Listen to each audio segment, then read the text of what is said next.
Era así. Saludamos a Alejandra Barrios, la directora de la Misión de Observación Electoral. Alejandra, buenos días. Muy buenos días, Gustavo. Buenos días, Fernando, Diana y Espinosa. Qué bueno hubiera sido que, ya que la elección podría ser a las 7 de la noche, que hubiéramos podido ver a partir de las 8 de la mañana todos los colombianos la entrevista para saber quién es quién, qué contestó y si sabe o no. Pues Gustavo, sí, nosotros veníamos insistiendo desde la Misión de Observación Electoral la importancia de poder ver esa prueba de carácter, porque las pruebas de conocimiento ya pasaron, fueron unas pruebas que fueron escritas, ya fueron calificadas. Esta entrevista tiene un valor similar a las pruebas de conocimiento, es decir, cualquiera de los 10 candidatos de la lista corta puede ser elegido y cualquiera de esos 10 candidatos va a tener un poder en Colombia impresionante. Quien está en la cabeza de la Registraduría Nacional del Estado Civil no solamente lleva las elecciones, organiza las elecciones, contrata las elecciones, sino también define todo lo que es la identificación de los ciudadanos y pues es una de las cabezas de la autoridad electoral. Pues tiene una responsabilidad enorme. ¿Por qué no hacerlas en vivo? ¿Cuál fue el argumento para que las cabezas de las altas cortes prefirieran que no las viéramos en vivo en directo y que las montaran después en alguna página de internet?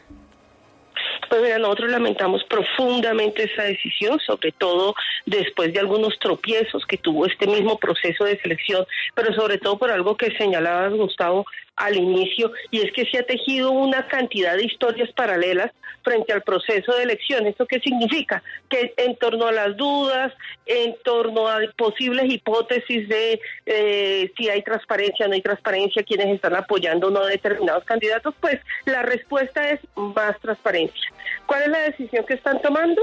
Que se ha privado, que se ha reservado. Son dos de manera particular las razones por las que establecen que sea una entrevista reservada.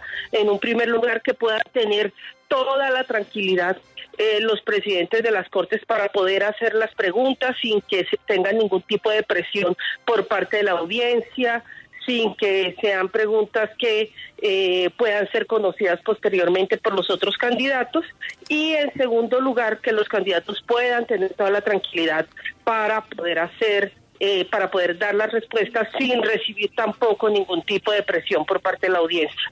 Nosotros vemos más bien una prueba de carácter en esas entrevistas, y eso significa que no importaría si conocen o no las preguntas que se le han hecho a otros, porque deberían ser preguntas como qué es lo que piensa, por ejemplo, de la inclusión de sistemas de soluciones informáticas como el voto electrónico, cuál debe ser la relación de la registraduría con el Consejo Nacional Electoral, cómo deben hacerse los procesos de contratación para las próximas elecciones. Estamos hablando de más de 930 millones de dólares que se contratan solamente en 2 años sin mayor vigilancia y acompañamiento por otras autoridades. Entonces hay una serie de preguntas que realmente ya no tienen que ver con el conocimiento, sino que tienen que ver con el carácter de la persona que va a ser elegida. Alejandra, pero esto ha sido así siempre en las elecciones de registrador, y en todas siempre hay rumores de estas componendas de los políticos. ¿Qué es distinto en esta elección que a usted le haya hecho hacer este pedido a las Cortes? No, ¿qué hay distinto en esto que puede ser positivo? Más bien lo diría. Digamos, no se aceptó, que consideramos que es una pérdida, vuelvo y lo reitero, que sea transmitida en las entrevistas. Pero ¿qué tenemos en esta? Que sí es escuchar algo las solicitudes de transparencia, y es que en el último acuerdo, el 012, que es precisamente donde se hace un llamado a la convocatoria ya a la lista corta de los 10 candidatos, se establecen unos criterios generales y dice algo importante: va a haber una planilla de calificación de cada uno de los presidentes de las Cortes, también en materia también reservada, pero por lo menos va a haber unos criterios de calificación, una planilla, y van a ser grabadas. Nada de eso lo tuvimos en el último proceso de elección. ¿Por qué volvemos a solicitar, o por qué solicitamos en este proceso de manera particular que sea transparente?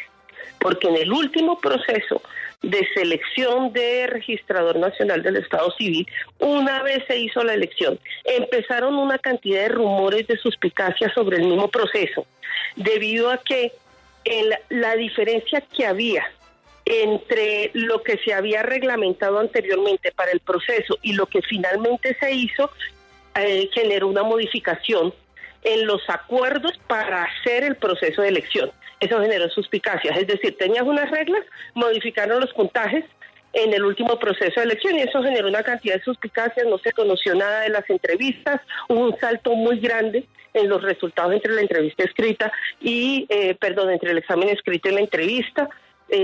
Por eso había que haberle puesto a este proceso en particular mayores niveles de transparencia. Es Alejandra Barrios, la directora de la Misión de Observación Electoral, y la preocupación porque haya absoluta transparencia hoy en las entrevistas y posterior elección de quien se convertirá en nuevo registrador. Amanecerá y veremos. Alejandra, muchas gracias. Pendientes del proceso y en caso de ser necesario, pues conversamos mañana sobre el particular. Sí, señor Gustavo, muchísimas gracias. Fernando, un gran abrazo.